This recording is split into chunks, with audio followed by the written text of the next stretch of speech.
7:55, el próximo lunes se reactivarán sectores de la construcción, manufactura y su cadena de insumos. La medida ha recibido toda clase de opiniones, a favor y en contra. ¿Qué implicaciones tiene? ¿Cómo saber si se reconsidera? Doctora Fernanda, buenas noches.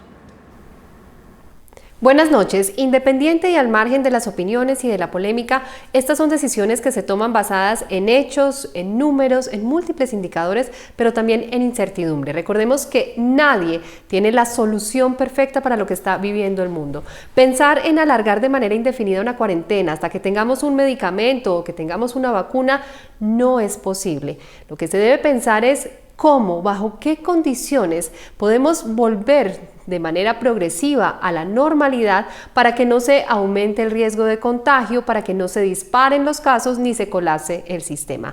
De eso vamos a hablar con el doctor Julián Fernández Niño, médico, doctor en epidemiología y docente de la Universidad del Norte.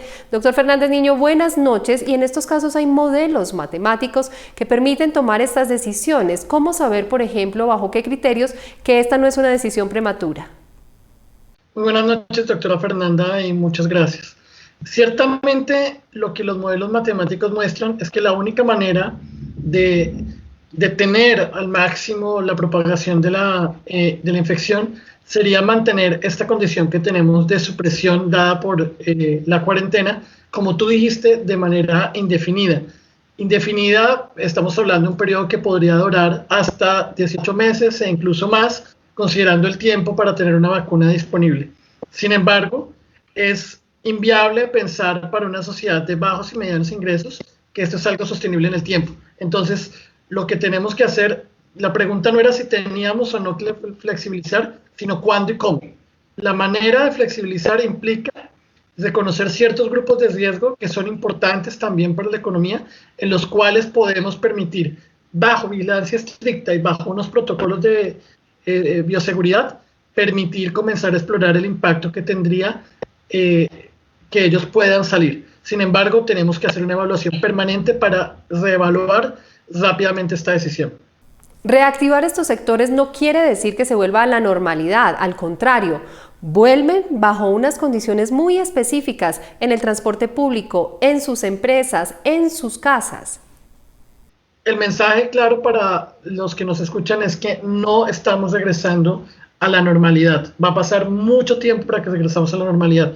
Las flexibilizaciones deben ir acompañadas de que estas personas tengan un transporte en donde no haya aglomeraciones, puedan guardar la distancia social, en el trabajo, que puedan tener las medidas de bioseguridad tales como lavado de manos, distancia mínimo 2 metros, utilización de tapabocas, no compartir herramientas de trabajo. Además del compromiso en las empresas, en el transporte, el compromiso individual, hay otros factores determinantes y muy importantes en esta flexibilización. Las pruebas, el seguimiento de los casos y de los contactos, la capacidad hospitalaria. Sí, lo que tenemos que tener claro es que tan pronto abrimos esta flexibilización, en 2 o 3 semanas vamos a ver el efecto que tendría sobre la curva. Eso es problemático porque quiere decir que tenemos que esperar para ver cuál sea el impacto. Lo importante es que tenemos que seguir mejorando. Uno, las capacidades instaladas del sistema de salud con elementos de protección personal y profesionales de la salud suficientemente grandes, la educación comunitaria y mejorar la vigilancia en salud pública, la promoción del lavado de manos y todas las medidas.